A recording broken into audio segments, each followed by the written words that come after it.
Tay, bakit ganyan ang tiyan nila? Hindi naman yan ganyan kahapon ah. Anak ng, mukhang wala ng buhay ang mga to. Wala ng pulso.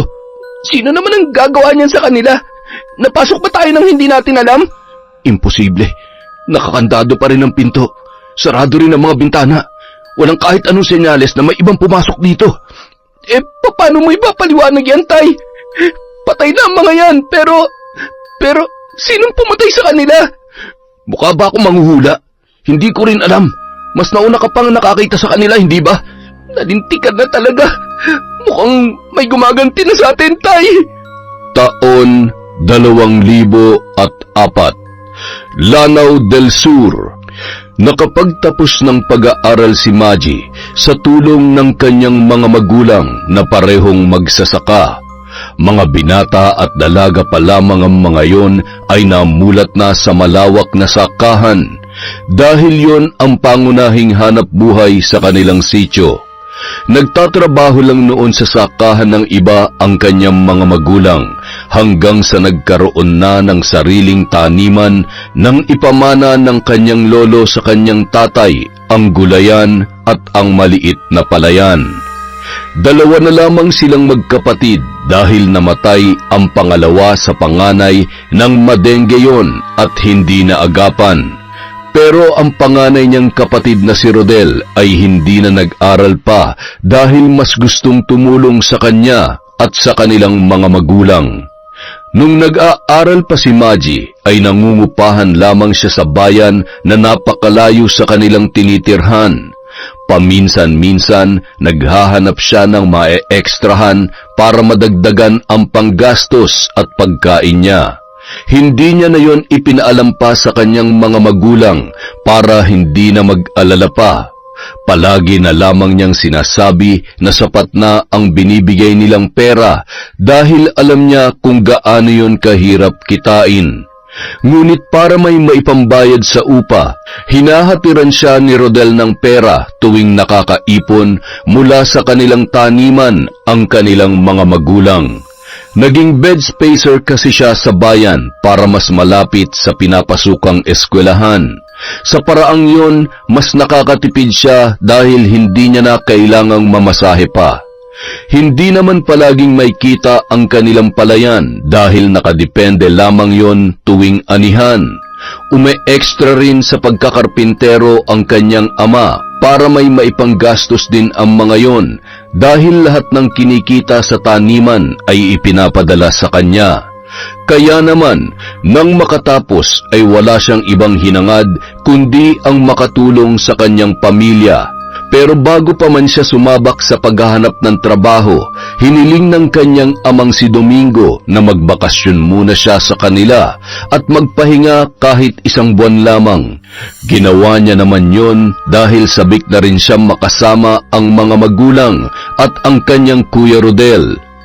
Bago makarating sa kanilang sityo na nasa isang remote area o yung mahirap puntahan at hindi kayang pasukin ng malalaking sasakyan, ay mapapalaban muna siya sa mahaba-habang lakaran. Nakakapasok naman ang tricycle sa daan patungo sa kanilang lugar pero hanggang patag lamang. Bukod kasi sa matarik at lubak-lubak ang daan, ay malalaki pa ang bato sa daraanan, kaya hindi talaga kakayanin ng tricycle o ng iba pang sasakyan. Kahit motor, nanganganib pang tumaob doon kapag pinilit na akyatin ang paahong kalsada papunta sa kanila. Para hindi abutin ng dilim, maagang kumilos si Maji para makauwi. Inaasahan kasi ng mga magulang niya ang kanyang pagdating. Hindi na siya masyadong nagdala ng damit dahil makalipas ang isang buwan, babalik din naman siya sa bayan. Para siyang nabunutan ng tinik nang sa wakas ay matanaw na ang taniman ng mga taga roon sa sityo. Sa wakas nakauwi na rin ako. Ay, namiss ko talaga rito. Maji, nandito ka na pala. Balita ko, graduate ka na. Papansit ka naman dyan. Sige, magluluto kami ni nanay mamaya. Hatiran na lang kita. Aba, mukhang paldo ka na ngayon May trabaho ka na ba? Maghahanap pa lang. Pinauwi muna ako ni nanay at tatay para makasama nila kaya pahinga muna ako ng isang buwan. Swerte mo talaga sa mga magulang mo, no? Di biro ang sakripisyo nila para sa'yo, kaya dapat lang natulungan mo rin sila kapag may trabaho ka na.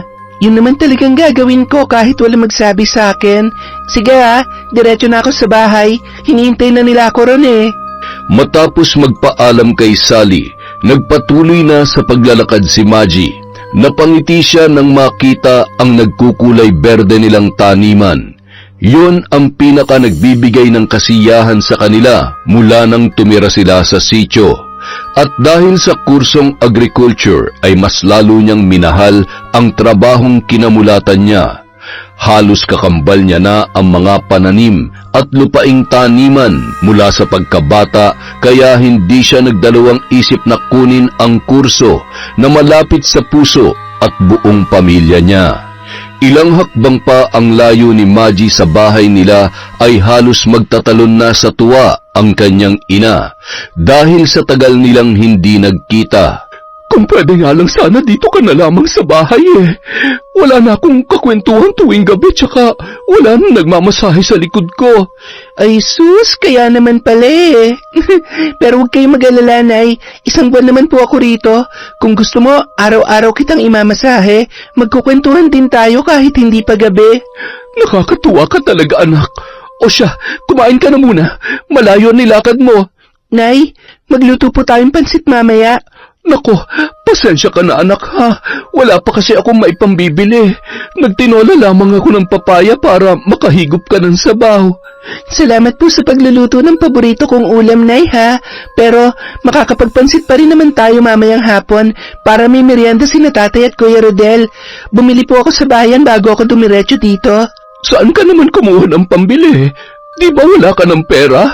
Kulang pa nga ang pinadala namin sa'yo bago ang graduation mo eh. Nagpa-part-time po kasi ako sa bayan. Minsan sa karinderya, minsan naman sa bakery. Basta, kung sino pong tatanggap sa akin, dun po ako. Ano? Nagtatrabaho ka habang nag-aaral? Opo, Nay. Kaya ko pa naman po eh. Tsaka, nababalanse ko naman puno ng pag-aaral at trabaho. Ibig bang sabihin, kulang ang pinadadala namin sa'yo? Ang totoo po niyan, kapos po talaga, Nay. Hindi ko na lang sinabi sa inyo kasi alam ko naman kung gaano kahirap kitain ang perang binibigay niyo sa akin. Ayoko pa madagdagan pa ang pagod niyo ni Tatay. Tsaka si Kuya Rodel din. Alam ko naman na kahit kayo nagigipit din kayo dito. Anak naman, obligasyon namin na suportahan ka dahil nagdesisyon kaming pag-aralin ka. Pero Nay, may obligasyon din po ako na tulungan ng sarili ko at hindi iasa lahat sa inyo. Kaya hayaan niyo lang po ako. Nagawa ko naman po eh. Nakatapos pa rin po ako kahit nagtatrabaho. Nakaipon pa ng konti kaya meron po tayong panggastos ngayon. Ay nako, hindi. Sa'yo na yan anak. Itabi mo na lang para may panggastos ka habang naghahanap ng trabaho. Dadagdagan na lamang namin kapag kinulang. Ayos naman kami rito. Saka ka na lang magbigay kapag kaya mo na at may sapat ka na ring hawak na pera para sa sarili mo. Masaya kami kapag nagkatrabaho ka na, pero malulungkot kami ng tatay mo kapag inabuso mo ang sarili mo. Tandaan mo anak, mahirap man tayo. Prinsesa ang tingin namin sa'yo at mahal na mahal ka namin. Kaya ayaw namin na may hindi magandang mangyayari sa'yo. Napakasimple lang ng buhay ng pamilya ni Maji sa sitio. Kung anong meron, yun ang kakainin nila para makaraos sa araw-araw. Hindi naman sila maselan at hindi rin sila naghahanap ng hindi kayang bilhin. Pero kahit mahirap lamang sila, dama ni Maji ang sinasabi ng kanyang ina na prinsesa ang turing sa kanya ng kanyang mga magulang. Kinabukasan, nagpasya si Maji na sumama sa taniman para makatulong sa kanyang pamilya. Nagtanim sila ng kamoteng kahoy at nag-ani naman ng mga gulay na dadalhin sa bayan. 2 beses lamang sa isang buwan kung bumaba sila sa bayan para magbenta ng gulay. Kung hindi kasi sila ang magdadala roon ay hindi rin naman yon mabebenta. Pero meron namang namimili ng gulay sa sitio at sila na mismo ang magdadala sa bayan. Kaya lamang ay masyadong mura ang pagbili sa kanila ng mga gulay at lugi sila roon. Ang iba naman ay wala lang talagang mapagpipilian dahil hindi rin kaya maglakad ng malayo sa delikado nilang daan papunta ng bayan habang buhat ang mga inaning gulay.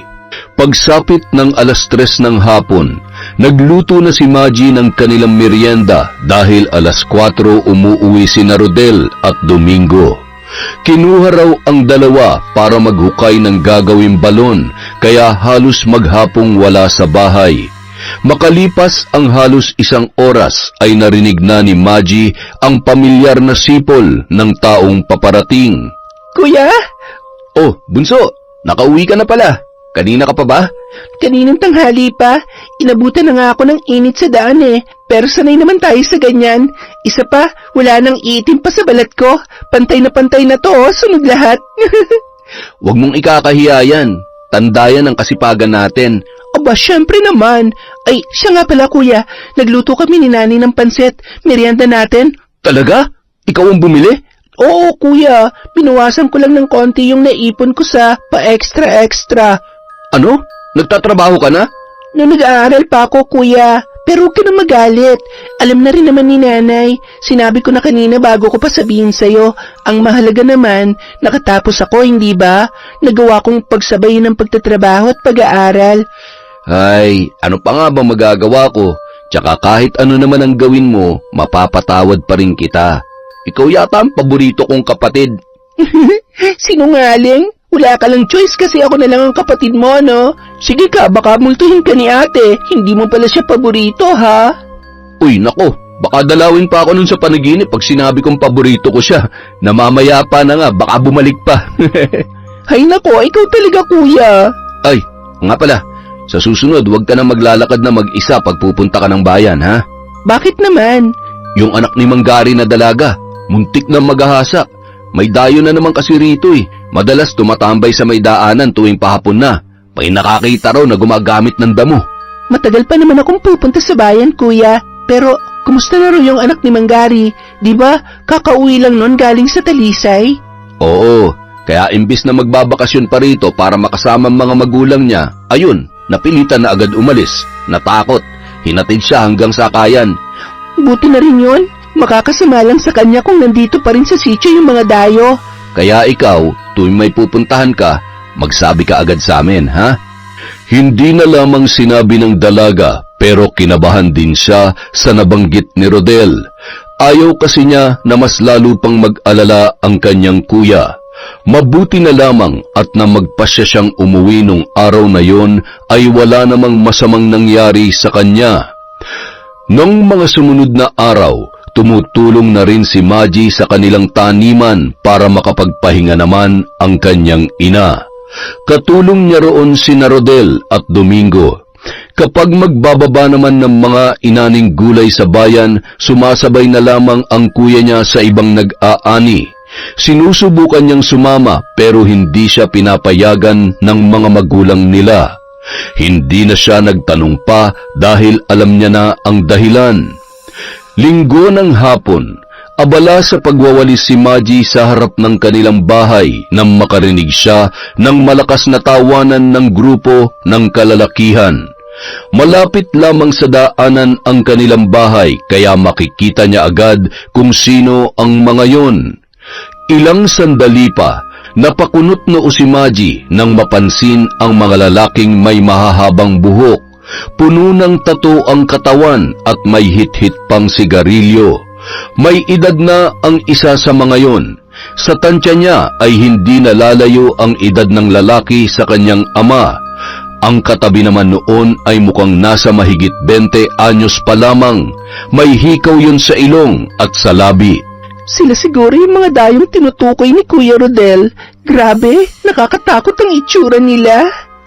Ngunit ang mas nakaagaw pansin sa kanya ay ang nakasuksok na patalim sa tagiliran ng mas batang lalaki, hanggang sa tinawag yung anak ng pinakamatanda sa grupo. Nang akmang titingin sa direksyon niya ang lalaki, ay kaagad siyang naglakad papasok sa loob ng bahay. Mula roon ay sumilip siya sa butas ng sawali nilang dingding para makita kung anong balak gawin ng grupong yon.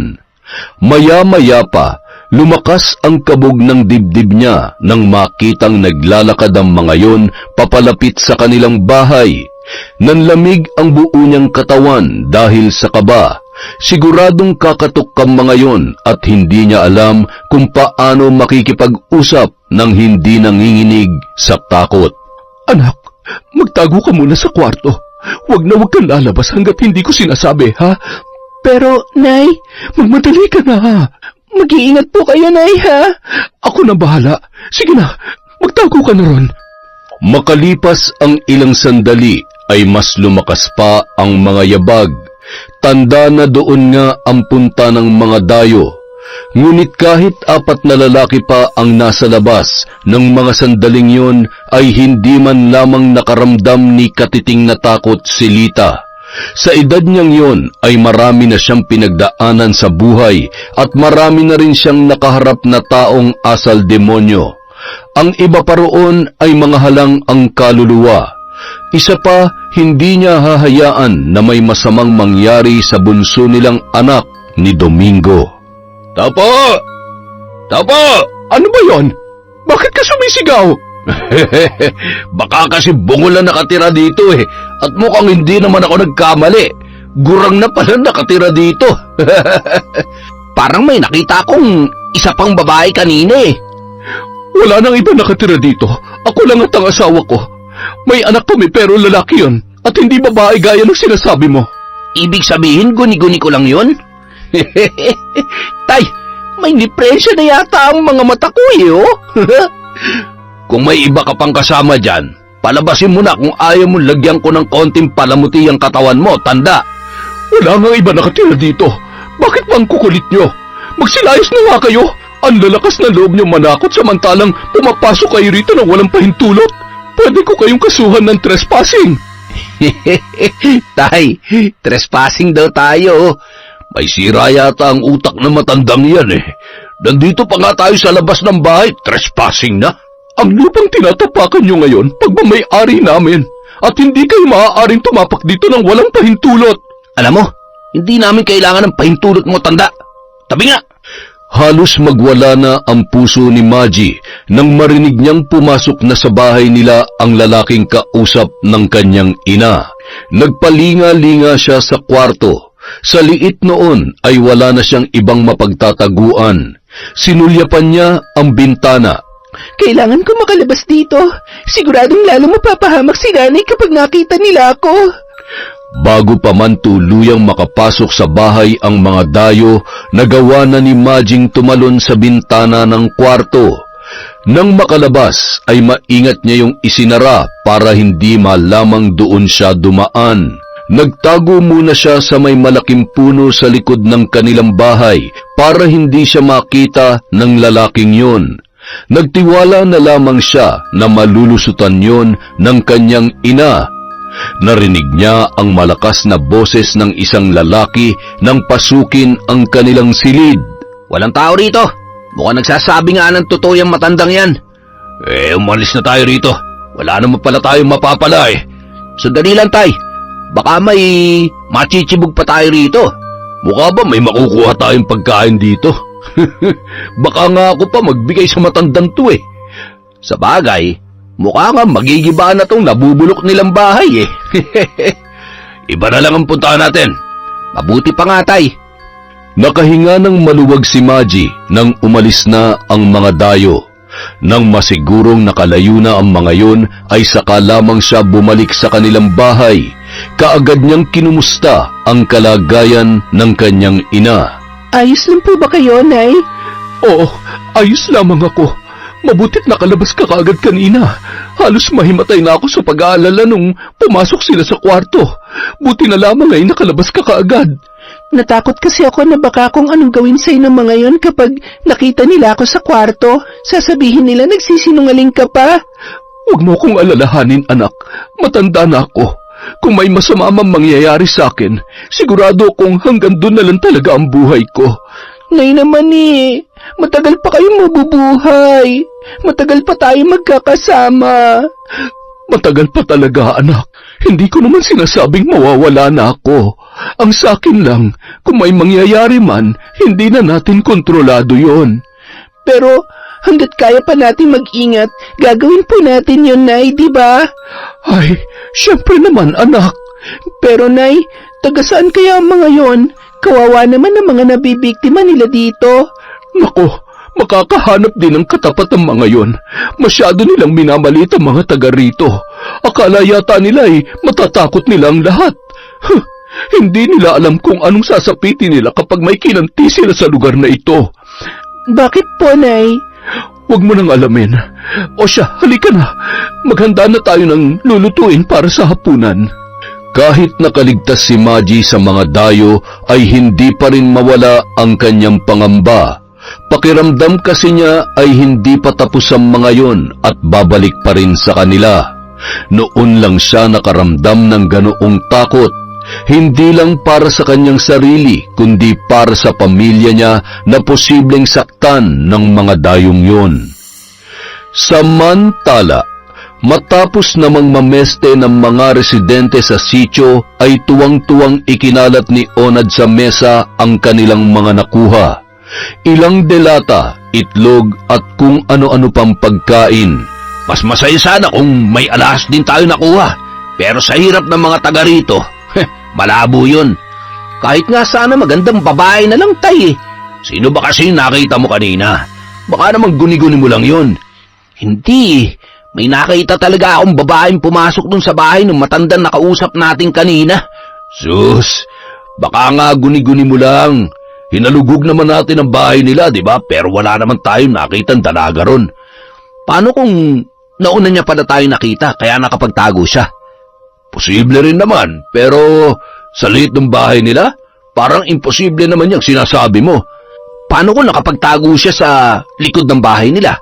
Pwede rin. Teka, bakit ba gustong-gusto mo makita yung babaeng yun? Gusto ko lang patunayan na hindi ako namamalik mata at niloloko tayo ng matandang nakausap natin, Tay. Ay, hayaan mo na yun. Matanda na nga eh. Hindi na yun magtatagal dito sa lupa. Sa bagay, ang mahalaga, marami-rami tayo nakuha ngayon. Mabubuhay tayo dito sa sityon to. Pansamantalang nakikitira sina Onad sa bahay ng kanyang pinsan na noon ay security guard sa bayan. Dahil wala namang nakatira sa bahay ay sila na lamang muna ang tumutuloy doon. Ngunit ang hindi alam ng kanyang pinsan, isinama niya ang buong barkada dahil pare-pareho na silang hinahanap ng mga pulis. Dahil mayroon silang ninakawan at pinagsamantalahan sa bayan. Kailangan nila magtago at yun ang pinakaligtas na lugar na kanilang napuntahan. Hindi yun agad-agad napupuntahan ng mga pulis dahil masyadong malayo. Kahit mismo sila ay naranasan ng hirap sa kasumpa-sumpang daan at dahil wala silang trabaho, ang tanging naisip na lamang nilang paraan para madaling makadiskarte ay ang pagnanakaw. Lantaran nila yung ginagawa pero nag-iingat sila na matunton ng mga pinagnanakawan nila. Walang nakakaalam na doon sila nakatira sa bahay ng pinsan niya dahil wala naman yung kapitbahay. Nasa loob ng gubat ang lugar kaya kahit mag-ingay sila at tumambay sa labas ay walang makakakita sa kanila. O eto, may nakuha kong alak. Pagsaluhan natin yan mamaya. Kakatayin muna namin yung ninakaw namin manok, Tay, para masarap-sarap naman ang pulutan natin. Hoy, isa lang ang katayin nyo ha. Huwag kayong ubus biyaya. Tipirin nyo ang mga nakuha natin. Baka sa susunod wala na tayong manakaw. Alam nyo namang mahihirap lang ang nakatira dito. Sus, problema ba yun, Tay? Targetin din natin yung ibang sityo. Isa-isahin natin. Huwag kang ang bobo. Kapag nakaabot pa tayo sa ibang sityo, baka may mag-report na sa kanila. Paano kung matuntun na tayo ng mga pulis dito? Baka sa sobrang kampante natin masurpresa na lang tayo. Yun lang, himas-rehas tayo nun pag nagkataon. Buti alam mo, yun ang iiwasan natin mangyari kaya magtipid kayo. Hindi nyo naman siguro gugustuhin umextra sa mga taniman dito. Ang kikitain nyo ron, kulang pa sa pambigas natin. May punto naman ang ama ni Bingo, kaya nakinig na lamang siya sa mga sinabi noon. Nang gabing yun, nagpakalunod sila sa alak. Kantahan, sayawan at sigawan na parang mga nasisiraan ng ulo. Ang iba sa kanila ay gumagamit pa ng damo habang nag-iinuman para maging mas masaya ang buong gabi. Pambihira! Mas masaya sana ang selebrasyon natin kung meron tayo kahit isang babae man lang na mapaglalaroan dito. Saan naman tayo kukuha niyan? Halos lahat ng mga nakatira dito makunat pa sa lola mo. Ikiskis mo na lang yan sa pader. Nang gabing yun naman ay nakarating kina Maji ang balitang kinuhaan ng mahalagang gamit ang ilan sa mga residente sa sitio habang abala sa trabaho sa bukid. Ang iba naman ay nawalan ng mga alagang hayop na pangbenta. Pagkatapos ay umalis na rin ang grupo ng mga dayo. Walang nakakaalam kung taga saan ang mga yon at kung saan man tumutuloy. Ang inaalala pa ni Maji, baka may kamag-anak sa lugar ang isa sa mga yon, kaya malakas ang loob na pumunta roon at may ideya na rin kung sino sa kanila ang maaaring pagnakawan. Pambihira talaga ang mga dayong yun. Salot dito sa lugar natin. Wala talaga silang magandang maidudulot dito. Inihiyan ba naman ang mga punlang talong ni na paring Luis? Tagasan ba kasi ang mga yun, Tay? Masyadong malalakas ang loob eh. Parang mga sanay na sanay sa ginagawa nila. Mag-ama pa nga raw yung dalawang pinakamayabang eh. Yun nga rin ang narinig ko, kuya, nung pumunta sila rito. Nako, kung hindi nakapagtago yang si Maji, siguradong pinagsamantalahan na siya ng mga yon. Itsura pa lang nila eh, mukhang hindi talaga gagawa ng mabuti. Mga bastos, pumasok sila rito nang walang pahintulot. Kung nandito lang ako kanina, inupakan ko yun eh. Mabuti na rin na wala ka kanina. Kung lalabanan mo sila ng mag-isa, para ka na rin nagpakamatay. Tama ang iyong ama, hindi sa lahat ng pagkakataon ay kailangan mong lumaban.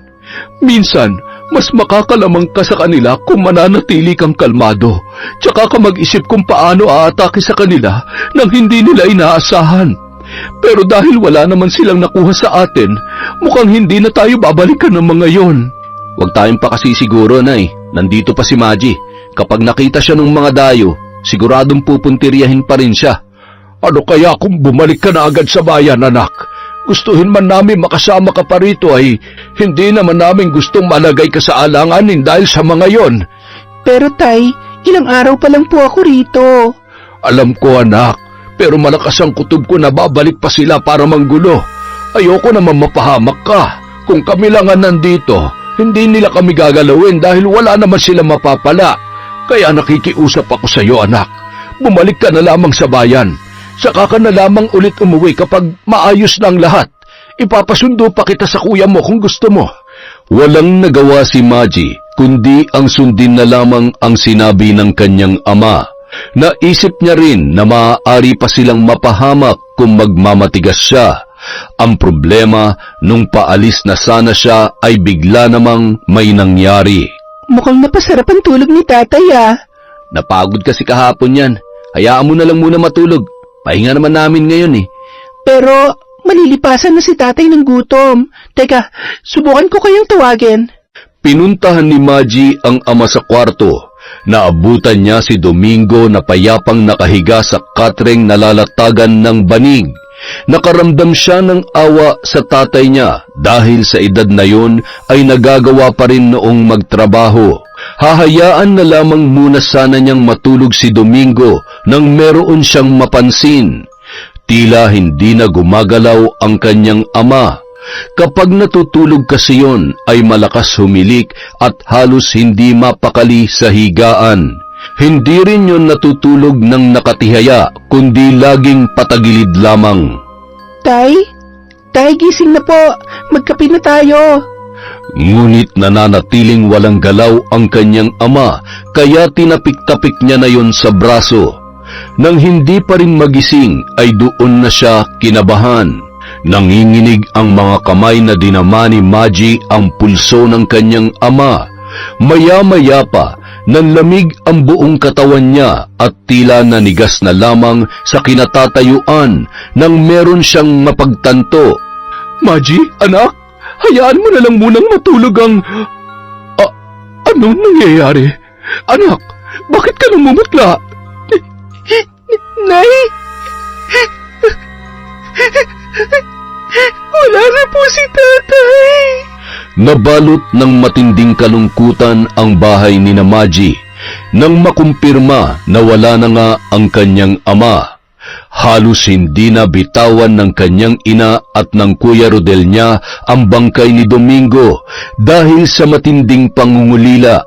Hindi nila matanggap ang nangyari at hindi rin yon magiging madali para sa kanila dahil napakalaking bahagi ng kanilang buhay ang matanda. Samantala, dahil ilang oras ang biyahe papuntang bayan at hindi pa kayang pasukin ng malalaking sasakyan ang kanilang sityo, ay walang punerarya ang tumatanggap ng serbisyo para sa mga taga roon. Kaya naman ang tanging pag-asa na lamang nila ay yung mga gumagawa ng murang kabaong na gawa sa plywood at yero na pinipinturahan lamang ng puti para mabigyan ng disenteng libing ang namatay. Mabuti na lamang at may residente roon na isang lisensyadong embalsamador na nagbibigay ng libreng serbisyo para sa mga taga-sityo. Kaya lamang ay malayo pa ang pagkukunan nila ng biniling kabaong. Kailangan ng 2 tao para magbuhat noon papunta sa kanilang bahay. Magaan lang naman yun, pero dahil may kahabaan ay kailangan ng isang alalay sa dulo. Hindi rin kasi ganoong katibay ang pagkakagawa dahil tinipid lamang yon sa materyales. Kuya, ako na lamang ang sasama sa'yo. Magaan lang naman yung kabaong. Kaya kong buhatin yon. Huwag na, Maji. Dito ka na lang sa bahay. Samahan mo na lamang si nanay. May kakilala naman ako na pwedeng tumulong sa akin. Kuya, sige na. Hayaan mo na akong gawin yon para kay tatay. Alam mo naman kung gaano kalaki ang sakripisyo niya para sa akin, hindi ba? Kaya gusto ko rin magsakripisyo para sa kanya, kahit sa pagbuhat lang ng kabaong niya. Ay, o siya, sige. Maaga na lang tayong aalis bukas dahil kailangan ng mailagay sa kabaong ang katawan ni tatay. Tumangot-tango na lamang si Maji sa sinabi ng kanyang kuya. Maraming ibinilin sa kanya si Rodel para sa gagawin nila kinabukasan. Pero ng gabing yon ay binalot na lang muna nila ng malinis na kumot ang bangkay ng kanilang ama at inilagay muna yon sa mahabang upuan sa maliit nilang sala. Iisa lang kasi ang kanilang kwarto at magkakatabi silang natutulog kaya hindi maaaring doon ilagay ang bangkay.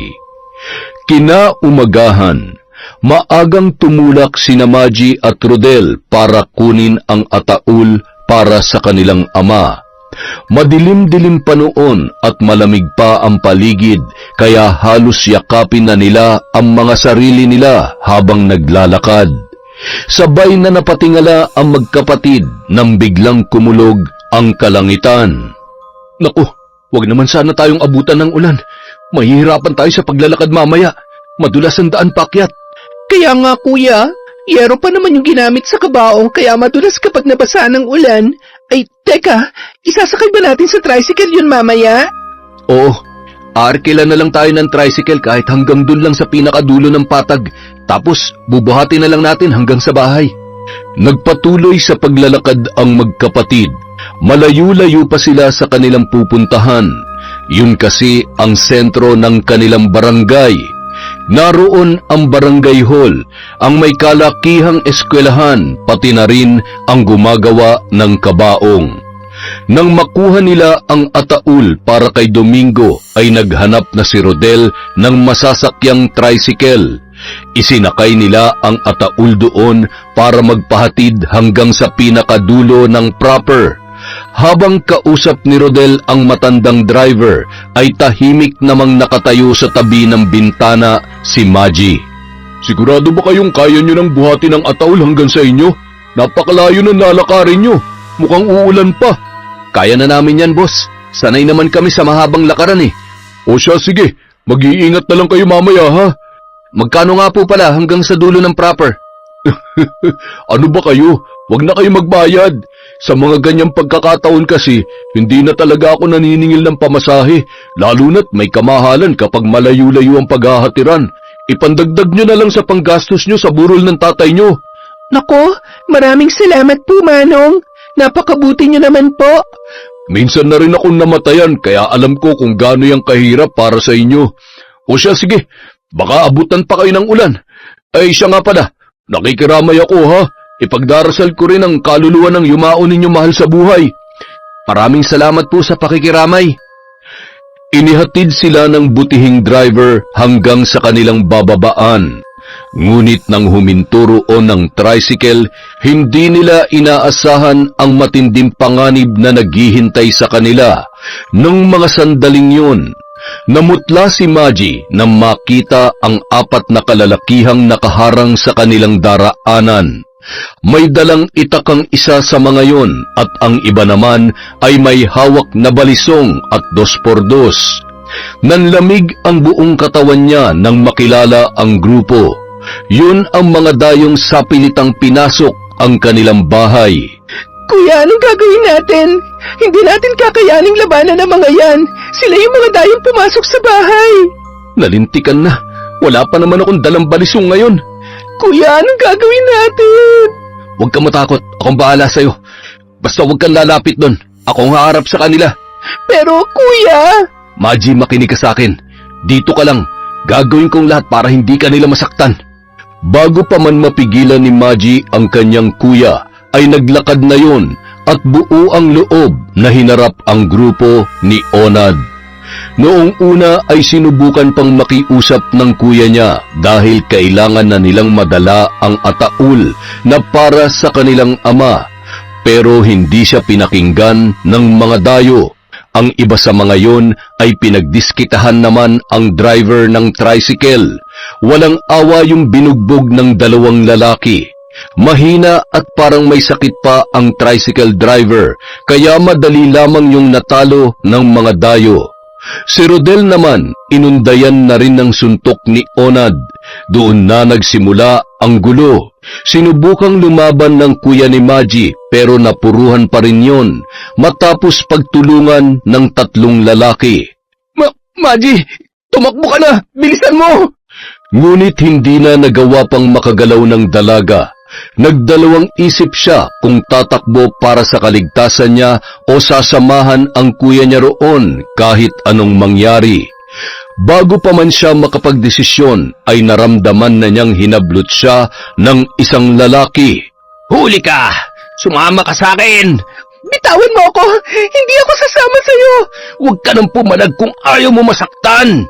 Sa kabila ng pagpupumiglas, hindi na nagawa pang makawala ni Maji sa kamay ng mga kalalakihan.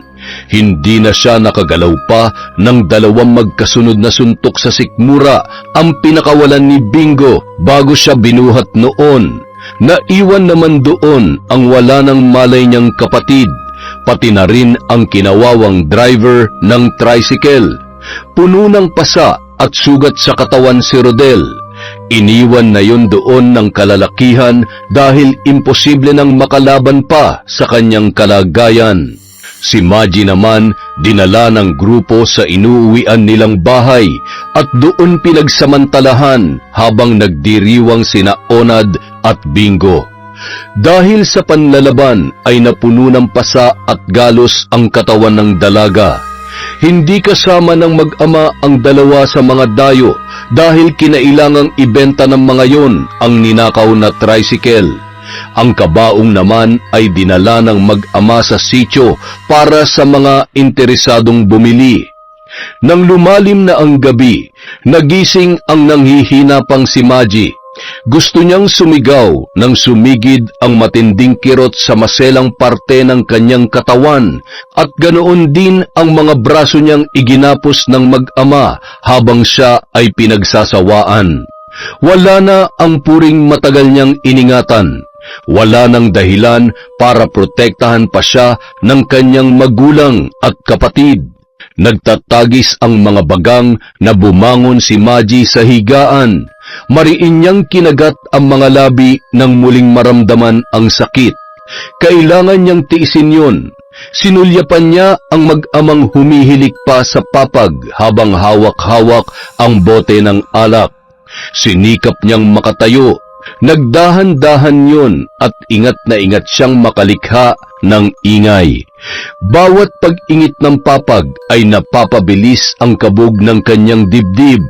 Halos pigilan niya na ang paghinga nang kinailangan niyang hakbangan ang natutulog na si Onad sa may bukana ng pinto.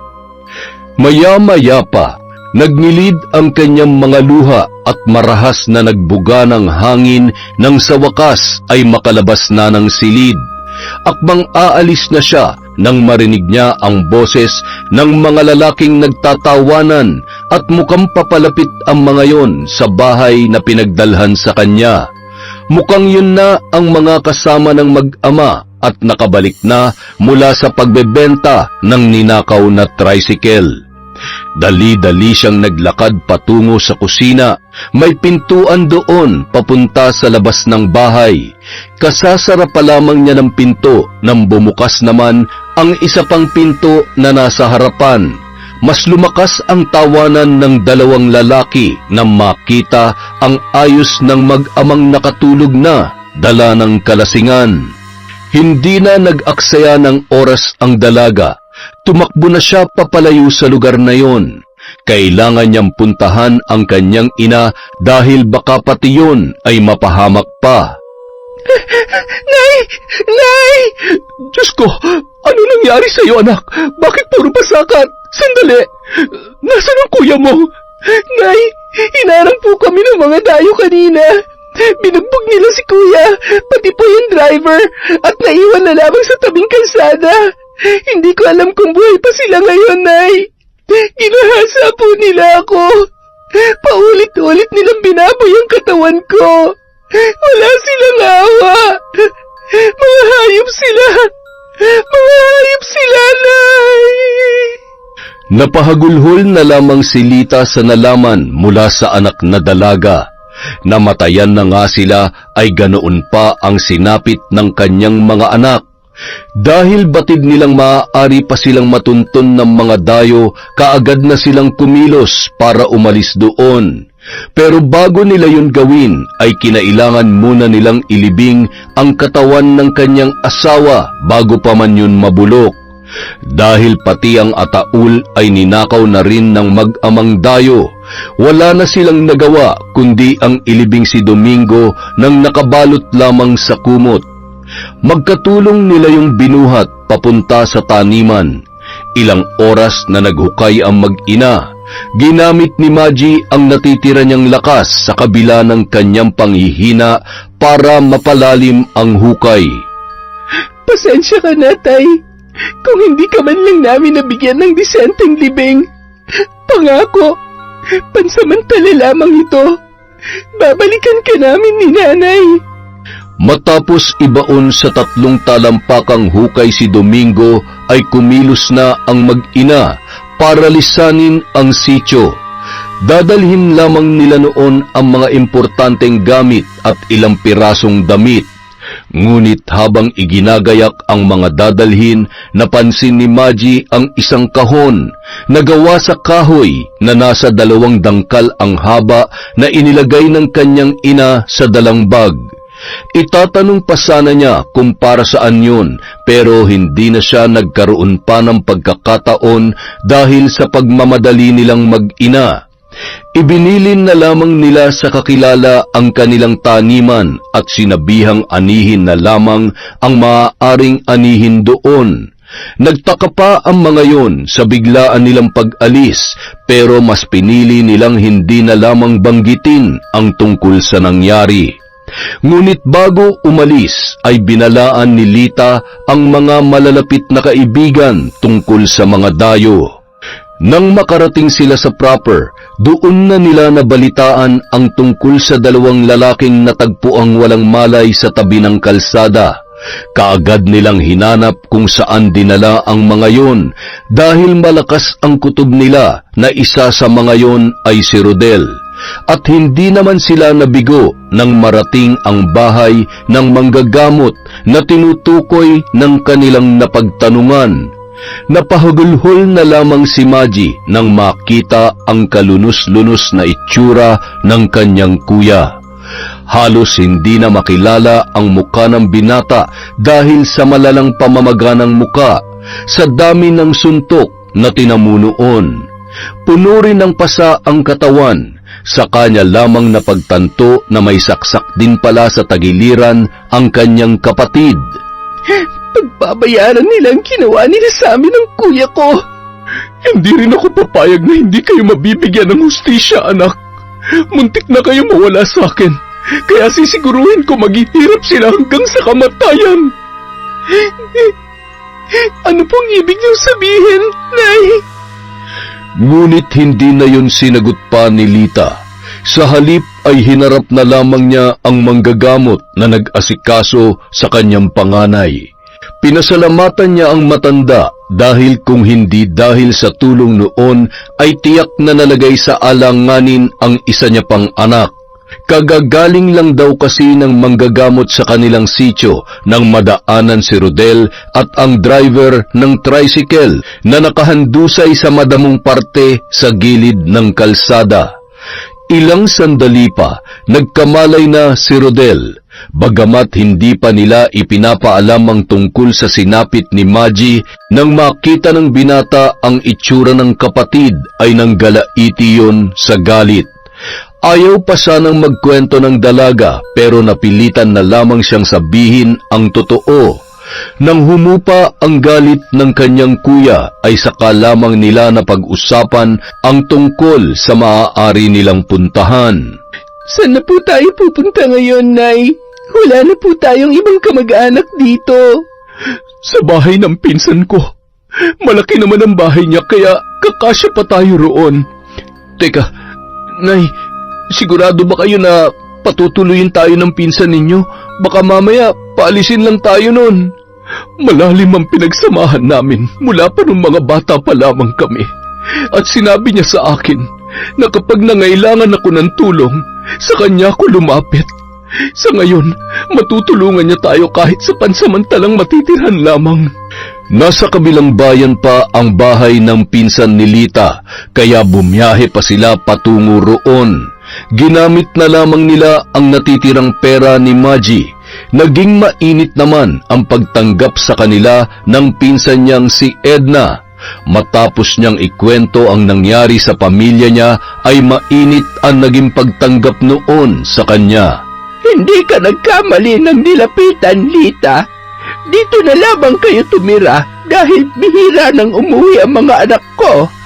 Ako na lang ang mag-isang nakatira dito sa bahay. Salamat sa pagtanggap mo sa amin, Edna. Alam mo namang wala na akong ibang malalapitan kundi ikaw lamang. Hirap na hirap ako ngayon. Wala na akong kapera-pera at halos madurog pa ang puso ko sa nangyari sa pamilya ko. Kamamatay lamang ni Domingo, pero heto't ipinaranas ng mga demonyong yon ang impyerno sa mga anak ko na wala namang ginawang masama sa kanila. Mababait sina Maggie at Rodel. Hindi sila dapat makaranas ng ganong kahayupan na trato mula sa ibang tao. Ano nang binabalak mong gawin ngayon? Gaganti ako. Gagantihan ko sila sa paraang kahit pagsisihan nila ang mga nagawa nilang kasalanan ay hindi na nila matatakasan ng kamatayan. Hindi kumatim na buhay pa sila at nagagawa pa magsaya matapos ang kademonyohan nila. Pero kakailanganin ko ang tulong mo, Edna. Makakaasa ka, pero ano bang tulong ang kailangan mo? Ikaw ang mas malakas sa ating dalawa dahil kulam lamang ang kaya kong gawin. Magtulungan tayo para mas matinding parusa ang maranasan ng mga hayop na yon. Masyadong mabigat ang kasalanan nila sa pamilya ko. Hindi lang ataol ng asawa ko ang ninakaw nila, kundi pati ang iniigatang puri ng anak ko, Edna. Naiintindihan kita. Sige, gagawin kong lahat na makakaya ko para maisagawa ang paghihiganti mo sa kanila. Naging payapa naman ang unang araw ng mag-iina sa bago nilang tirahan. Likas na mabait si Edna at kahit noon lamang muling nakita ng matanda ang mga pamangkin, ay inasikaso pa rin ang mga yon na parang tunay na anak. May kalakihan din ang bahay dahil may 3 kwarto yon na gawa sa plywood ang dingding. Sa likod naman ng bahay ay may sariling poso kaya hindi na sila magbabayad ng tubig. May malawak ding taniman doon ang ginang kaya may mapaglilibangan si Maji habang nagpapagaling pa sa mga natamong pasa. Kapag maayos na ang kalagayan niya, saka niya sisimulan ang paghahanap ng trabaho. Bagamat masyadong mabigat ang nangyari at naranasan niya, ay mas nangibabaw pa rin sa kanya na magpatuloy sa buhay para sa kanyang ina at kapatid. Samantala, kung matagumpay na nakaalis sina Maji sa sitio ay tila nagkaroon naman ng malaking problema sina Onad at Bingo nang malamang nakatakas ang dalaga. Bakit kasi nagkaroon ako ng anak na tatanga-tanga? Oo. Teka, bakit naging kasalanan ko na lang yun? Pareho naman tayong lasing, tay, ah. Sinabihan kita na huwag kang masyadong maglalasing dahil babantayan mo pa yung babae. Hindi mo pa inintay ang mga kasama natin. O ngayon, anong gagawin mo kapag bigla na lang tayong nireklamo ng babaeng yon? Matutuntun tayo rito. Napakabobo mo. Di mo ba alam na wala tayong ibang mapupuntahan? Gagawin ko na lang ng paraan, tay. Hanapin ko siya. Tsaka pamilyar sa akin yung lalaking kasama niya. Magkapatid pala sila, ah. Sa narinig ko nung humingi ng tulong yung babae, tinawag niyang Kuya Rodel yung lalaking binugbog namin. Yung babae naman, tinawag na... ano nga yun? Maji! Yun nga! Magtatanong-tanong na lang ako mamaya para mahanap ang bahay ng magkapatid. Wala naman silang ibang pupuntahan kundi sa bahay pa rin nila, eh. Siguraduhin mo lang na madadala mo siya rito dahil kung hindi, ikaw ang sasalo ng lahat ng kapalpakan nangyari. Teka, bakit ako lang? Sino bang gigil na gigil sa kanya nung gabing yun, tay? Di ba ikaw? Tapos ngayon, ako na ang sasalo? Hindi naman yata tama yun. Wala kang karapatang magreklamo kaya manahimik ka na lang dyan. Pagkatapos mag-almusal mamaya, simulan mo ng paghanap. Tandaan mo, Bingo, ikaw lang dapat mag-isa magtatanong-tanong. Kung kinakailangan magtakip ka ng muka, gawin mo. Baka matakot na sa iyo ang ilan sa mga residente na kakakilala na sa atin dito. Mas lalo ka makakaagaw pansin. Mag-iingat ako, tay. Sisiguruhin kong walang makakakilala sa akin. Nang makaalis ng bahay si Bingo, ay sinimulan na niya ang pagtatanong-tanong kung saan nakatira ang magkapatid na sina Rodel at Maji, hanggang sa mapagtanungan niya si Sally. Sina Maji? Ayun ang bahay nila, oh. Pero sa pagkakaalam ko, wala sila dyan, eh. May sabi-sabi na biglaan na lang daw silang umalis na mag-iina. Nakakapagtaka nga, kasi gabing-gabi na nung mag-alsabalutan sila. Parang may gustong takasan. Tapos, alam mo yung asawa niyang namatay? Ibinaon na lang daw sa may taniman nila nang wala sa ataol. Pambihira. Kinikilabutan ako. Natulala na lamang si Bingo sa kanyang mga natuklasan. Ang bahay kasing itinuro ng babaeng napagtanungan niya ay ang bahay na kanilang pinasok. Tama nga ako, tay. May iba pa nga nakatira sa bahay na pinasok natin. Doon daw nakatira ang anak niyang dalaga. Kaya malamang, nagtago siya nung makita tayo. Tingnan mo nga naman, oh. Nagtago pa siya ng araw na yun pero makukuha rin naman pala natin siya sa ibang paraan. At mas jumapat pa tayo dahil may kasama pang tricycle at ataol. Natutuwa ka pa. Nasa na raw yung mag-iina? Siguradong nagpakalayo-layo na yon. Huwag ka na magulat kung isang araw may susundo na lang sa atin dito para pusasan at dalhin sa presinto. Si tatay naman, oh. Puro rehas kasi nasa utak mo, eh. Hindi tayo mahuhuli. Takot na lang ng mag-inang yun.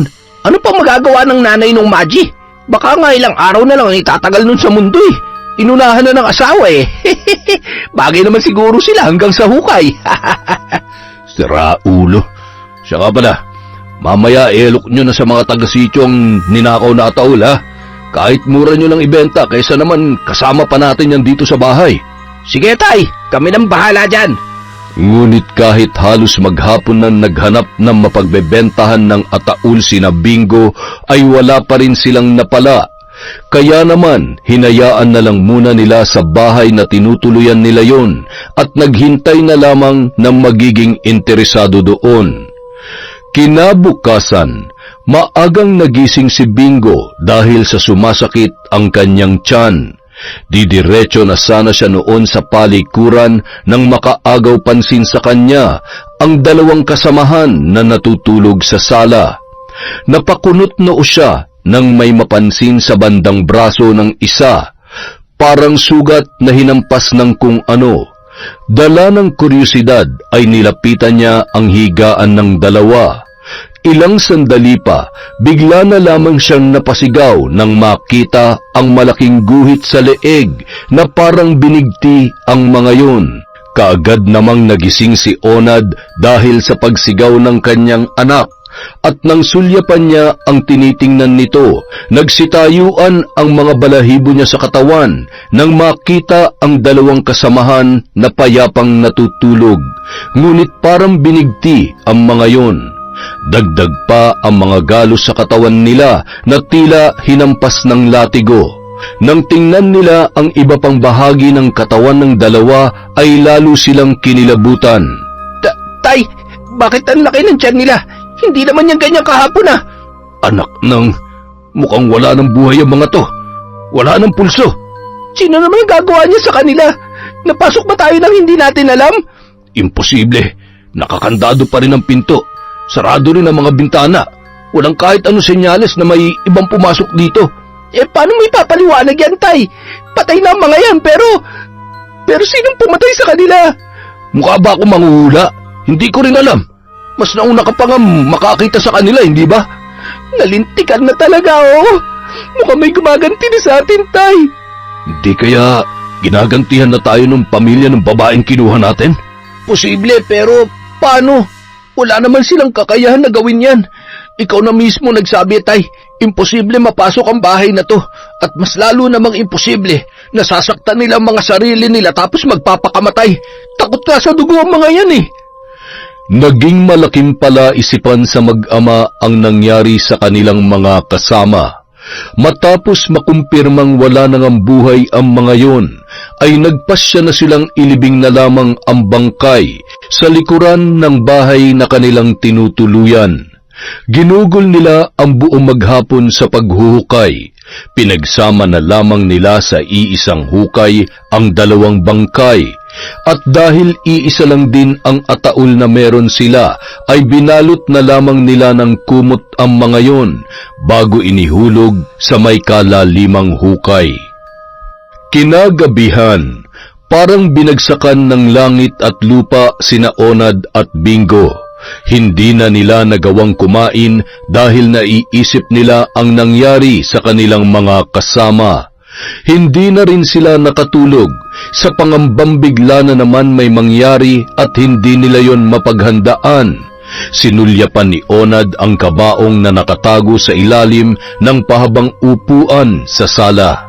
Kung ginagantihan man tayo ng pamilya ni Maji, siguradong isa sa atin ang magmamay-ari ng kabaong na yan. Huwag ka naman magsalita ng ganyan, Tay. Ayoko pa mamatay. Sino bang may gusto nun? Siraulo ka pala eh. Pero kung may ginagawa man ang pamilya ng babaeng pinagsamantalahan natin, siguradong hindi papayag ang mga yun na walang mangyari sa atin dahil tayo may pinakamalaking kasalanan sa kanila. Ay, pambihira, oo. Para lang tayo nagdako ng kabaong para sa sarili natin ah. Sana kasi hindi na lang natin yan kinuha eh. Ngayon ka pa magsisisi kung kailan huli na ang lahat. Hindi na natin maibabalik ang kabaong na yan sa may-ari dahil inilibing na nila yung patay. Itapon na lang kaya natin yan. Kinikilabutan talaga ako kapag nakikita ko pa rin yan dito sa loob ng bahay. Parang araw-araw tayong may pinaglalamayan. Hindi pwede. Sayang naman. Pinaghirapan din natin buhatin ang ataol na yan. Pagkalayo-layo na nilakad natin para lang madala yan dito. Samantala, patuloy pa rin sa pagsasagawa ng ritual ang magpinsang sina Lita at Edna. Wala silang pinalampas na sandali. Bahagi ng ritual na yon sina Maji at Rodel dahil kailangan ng patak ng kanilang dugo sa naglalagablab na apoy bago simulan ang pagpapahirap sa mga dayo. Hindi ko na nararamdaman ang mga pulso nila, Lita. Mukhang nagtagumpay tayo sa unang bahagi ng ritual. Mararapat lamang yun sa kanila.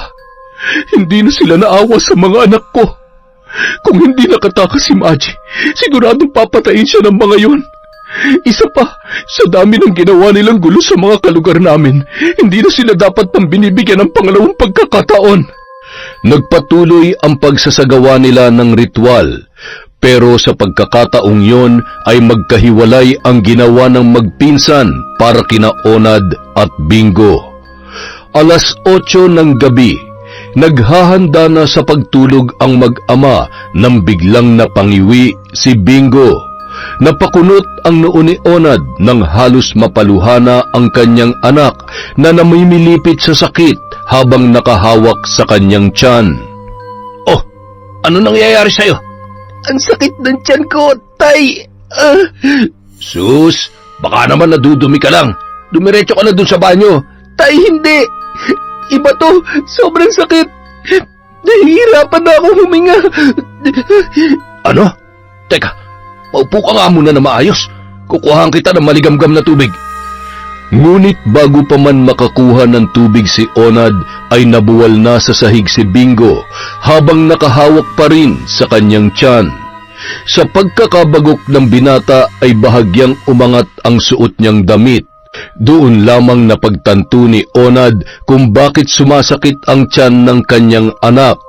Napaawang ang bibig niya nang tumambad ang malalaking latay sa bahaging yon ng katawan ni Bingo. Ngunit ang mas nagpatindi ng sakit ay ang tila mga paso sa lumalaking umbok ng kanyang tiyan. Pinagpawisan ng malapot si Onad nang makitang hirap na si Bingo. Hindi niya alam kung ano ang gagawin sa anak dahil yun pa lamang ang unang beses na nasaksihan niya ang ganoong pangyayari. Kung hindi siya nagkakamali, may bumabarang sa kanyang anak. Hindi siya sigurado kung sino nga ba talaga ang gumagawa noon, pero isa lamang ang malinaw na dahilan kung bakit yon nangyayari. Paghihiganti. Halos hindi siya makapaniwala sa mga sumunod na nangyari kay Bingo. Nang iwanan niya sandali ang kanyang anak para maghanap ng manggagamot, pagbalik niya ay may malay na ang binata. Ngunit nagulat siya nang makita ang mga bukol na nagsimula sa maliliit na pantal hanggang sa maging kasing laki yon ng itlog ng pugo. Mukhang iisa lamang ang gustong mangyari ng sino mang gumagawa noon sa kanila, ang pahirapan sila hanggang kamatayan. Samantala, bigo naman si Onad na makahanap ng manggagamot dahil nag-iingat din siyang makilala ng ibang taga-sityo. Kaya wala na siyang ibang nagawa kundi ang mag-isip kung paano matutulungan ang anak sa ganoong kalagayan. Tay, gutom na ako. Kaya mo bang lumunok ng pagkain? Pipilitin ko na lang, Tay. Baka mas mauna ko pang ikamatay ang gutom kesa sa pesteng pakiramdam na to eh. Oh, heto. Ipinagluto na lang muna kita ng lugaw para madali lang lunukin. Pwede na yan, Tay. Hindi ko na talaga kayang magtiis ng ganito. Oh, ibuka mo yung bibig mo. Subukan mong nguyain para madali lamang lunukin. Dahil sa namamagang pisngi at lalamunan na tinubuan ng bukol ay hindi yon naging madali para kay Bingo. Nakakaisang subo pa lamang siya ay parang gusto niya nang sumuko. Halos hindi na niya maiangat ang mga braso dahil sa isang maling galaw lamang ay tila mapipisa ang mga bukol niya roon na puno ng nana ang loob. Kailan ba ako gagaling sa sakit ko ito, Tay? Hirap na ako. Ay nako, pasensya ka na anak. Wala kasi akong mahanap na manggagamot eh. Wala po ba talaga? O baka naman hindi ka lang talaga naghanap, Tay? Anak, pasensya ka na. Alam mo namang kailangan ko rin mag-ingat, hindi ba? Ang sabihin nyo, tuwag lang kayo. Anak naman, intindi mo rin naman ang sitwasyon ko. Paano ko kayo iintindihin? Hihintayin nyo na lamang na mawala ako at mailagay sa ninakaw nating ataol. Baka naman talagang gusto nyo lang na kayo mismo maglibing sa sarili nyong anak. Hindi totoo yan, Bingo. Alam kong hindi ako perpektong ama pero kahit minsan, hindi ko ginusto may mangyaring masama sa'yo. Kung ganun, edi gawan niyo ng paraan para gumaling ako at bumalik sa dati. Huwag niyong hayaan na matulad ako sa mga kasamahan natin, Tay. Sige, maghahanap ako bukas. Susubukan kong pumunta sa ibang sitio o sa ibang barangay. Pero tibayan mo ang loob mo, anak. Huwag ka munang bibitaw, ha? Naging emosyonal ang gabing yon para kina Onad at Bingo. Hindi nila akalaing makakaranas sila ng ganoon katinding karma sa kanilang buhay.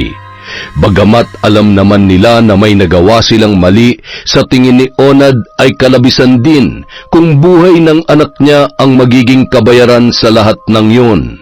Sa kabila ng pagiging mainit sa mata ng otoridad, ay ginawa ni Onad ang lahat para makahanap ng manggagamot. Halos maghapon siyang wala sa bahay dahil masyadong malayo ang kanyang nilalakad. May mga nakikilala naman siyang manggagamot, pero tuwing sinasabi niya ang kalagayan ng kanyang anak ay tinatanggihan siya ng mga yon at sinasabing hindi kayang kontrahin ang sumpa ng barang. Hanggang sa inabot na lamang siya ng gabi sa daan ay wala pa rin siyang napala. Samantala, ng araw na yun ay unti-unti nang gumagaling ang mga sugat ni Rodel. Bahagya na ring nawawala ang mga pasa ni Maggie sa katawan. Nagpasya muna silang hindi maglalabas ng bahay para hindi sila pag-usapan ng mga kapitbahay. Bago kumalat ang dilim, nakita ng magkapatid na magkasama muling nagtungo sa maliit na kubo sa gitna ng taniman sina Lita at Edna. Mukhang hindi pa rin sila tapos sa ginagawa nila. Sa tingin mo ba, sapat na ang parusang ipinataw nila nanay sa mga gumawa nito sa atin? Alam kong mali ang mabuhay sa galit, kuya. Pero sa ngayon, wala akong nakikitang pinakamatinding parusa para sa kanila, kundi ang magdusa sila hanggang kamatayan. Gusto ko silang mahirapan kada minuto, kada oras, at kada araw na lumilipas, hanggang sa gustuhin na lamang nilang mamatay. Wala ka bang nararamdamang awa para sa kanila? Wala. Wala rin naman silang naramdamang awa para sa atin nung sinaktan nila tayo, kuya, di ba? Wala ni katiting na pagsisisi sa mga mukha nila habang ninanakaw nila ang puring matagal kong iningatan. Para na rin nila akong pinatay, kuya. Huwag ka mag-alala. Ligtas ka na sa mga hayop na yon. Pinagbabayaran na nila mga kasalanan nila. Hindi lang sa atin, kundi pati na rin sa iba pa nilang nabiktima. Pero sa tingin mo, kuya, bakit kaya yung anak lang ang balak pahirapan ni nanay ng husto?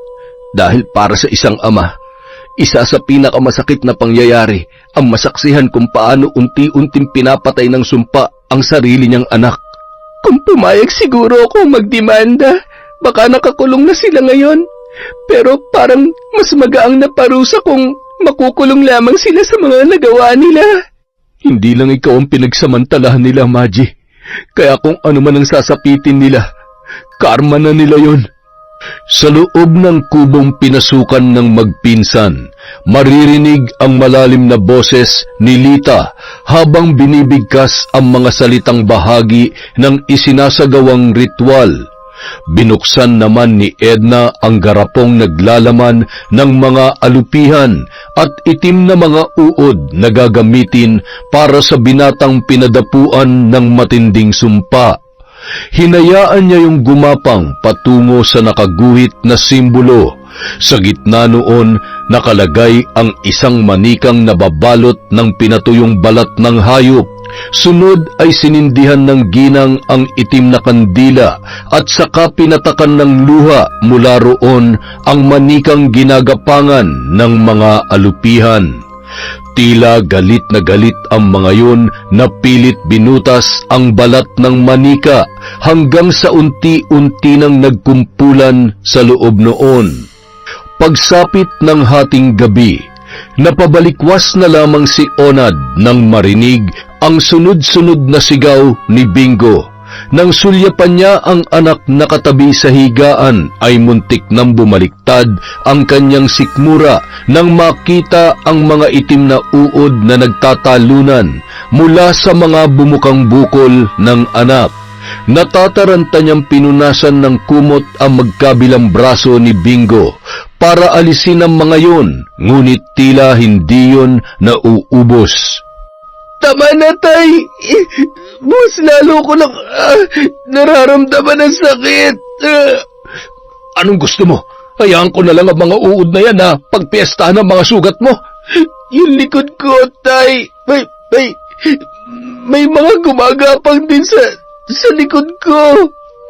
Dahan-dahang iniangat ni Onad mula sa higaan si Bingo para tingnan kung ano ang gumagapang sa likuran ng binata. Ngunit ganoon na lamang ang pagkagulat niya nang tumambad sa kanya ang maliliit na alupihan na tila nakasiksik sa balat ng lalaki. Nanlamig ang buong katawan niya at biglang kinilabutan. Pulang-pula na ang buong likod ng kanyang anak dahil sa mga parteng kinagat ng mga yon.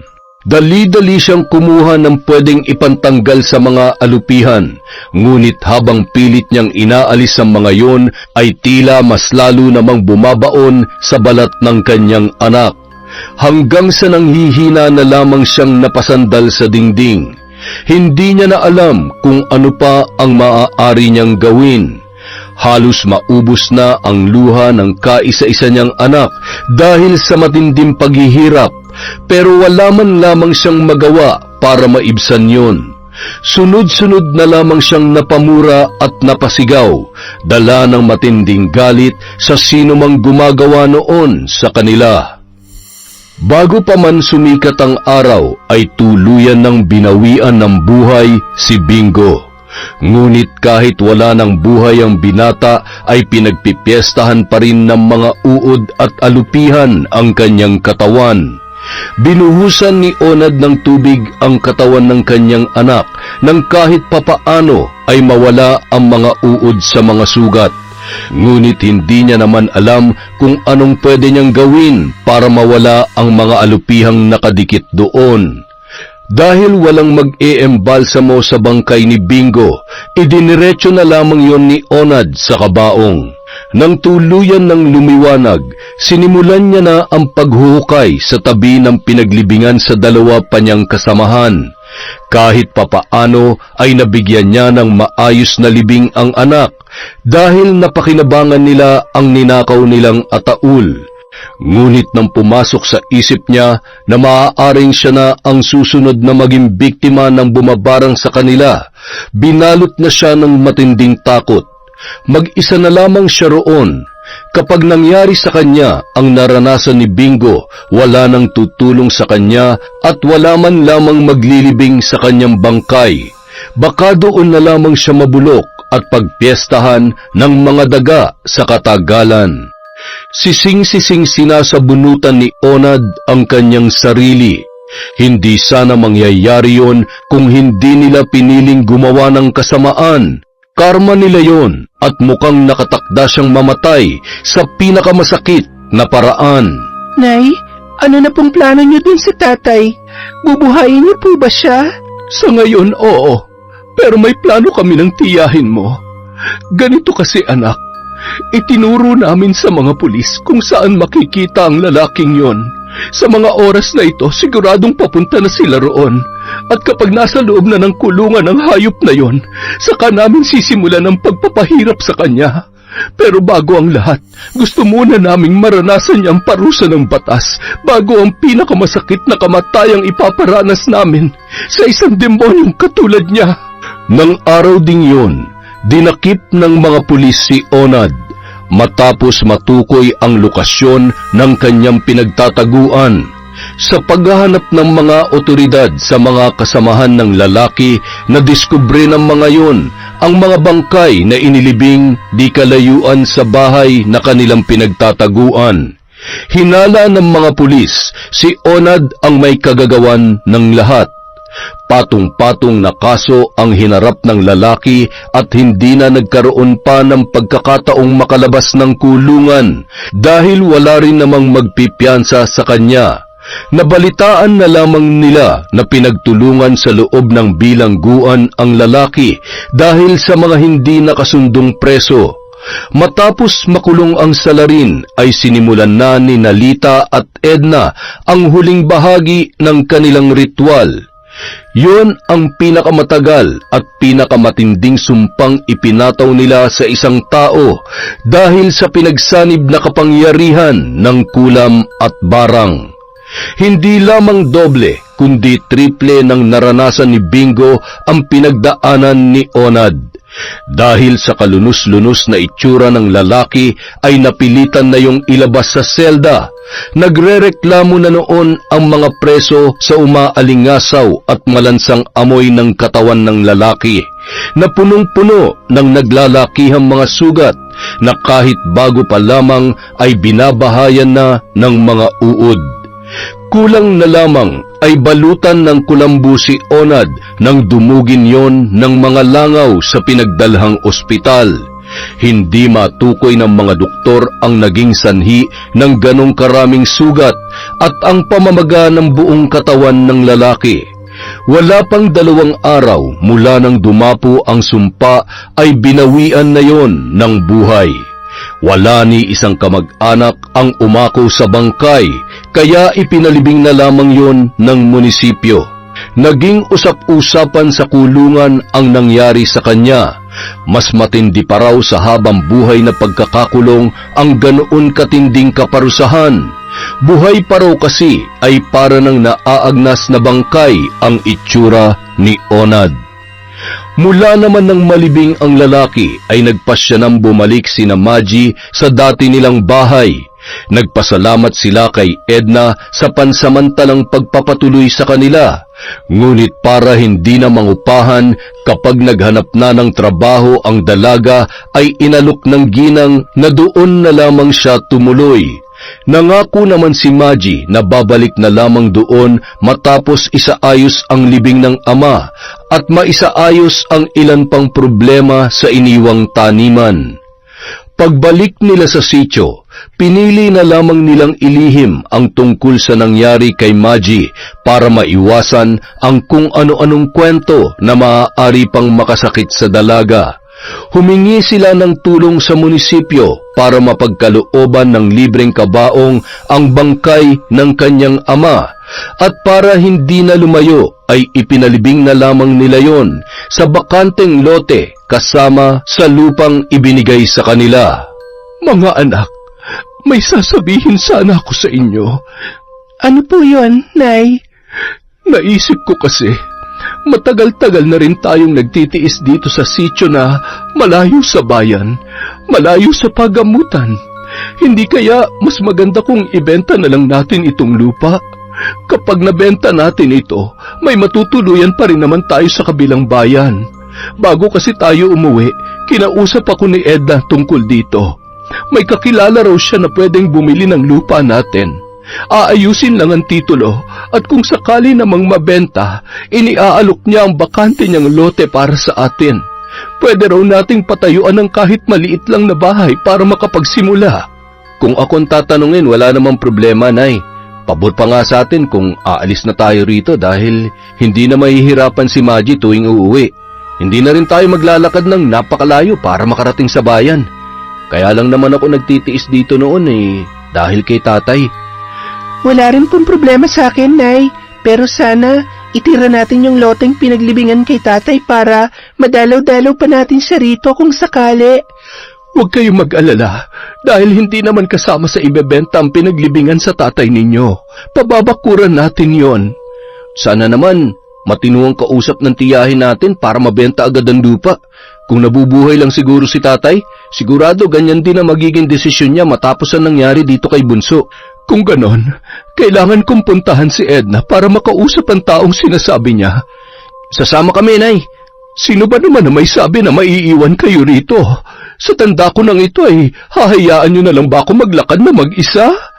Nagkatinginan ang magkapatid at napangiti na lamang sa sinabi ng kanilang ina. Nang makausap ni Lita ang bibili ng lupa, kaagad na nagkasundo ang dalawa sa napag-usapan. Doon na rin nagsimula ang pag-aasikaso nila ng mga kakailanganing dokumento. Habang nasa proseso pa lang ang lahat, bumalik na lamang muna sila sa bahay ni Edna. Dinala na nila roon ang kanilang mga gamit dahil wala nang atrasan pa ang pagbebenta nila ng lupa. Ginugol na lamang noon ni Maji ang oras niya sa mga makabuluhang bagay para makalimutan ang bangungot na nangyari sa kanya. Bukod sa kanila, tanging ang mga taga-proper lamang ang nakakaalam sa nangyari, pero dahil hindi rin naman sila kilala ng mga yon, ay hindi na yun napag-usapan pa mula nang makabalik at makaalis sila sa lugar na yon. Makalipas ang ilang buwan, nakahanap na rin ng mapapasukang trabaho si Maji. Si Rodel naman ay nag-aral na lamang magmaneho ng tricycle na kanilang ipinundar gamit ang pinagbentahan ng kanilang lupa. Nakapagpagawa na rin sila ng maliit na bahay para sa kanilang tatlo sa loteng ibinigay sa kanila ni Edna. Kung noon ay si Maji ang inaabutan ng pera, sa pagkakataong yon ay siya naman ang nagbibigay sa nanay at kapatid niya. Unti-unti niyang ipinaayos at napaganda ang bahay na ipinagawa nila at natupad ang pangako sa yumao niyang ama. Ginawa niyang inspirasyon ang masasamang pinagdaanan para magpatuloy sa buhay at hindi panghinaan ng loob. Para sa kanya, ang mga pagsubok na pinagdaanan niya ay hindi hadlang sa gusto niyang marating, kundi pagkakataon para maging mas matapang at maging mas malakas sa mga tunay na laban ng buhay. Yon! Isa na namang malupit na kwento mula sa Kwentong Enteng. Wala po muna tayong shoutout, maglilista lang po ulit tayo para bukas. Maraming salamat po sa walang sawang pagsuporta sa Kwentong Enteng.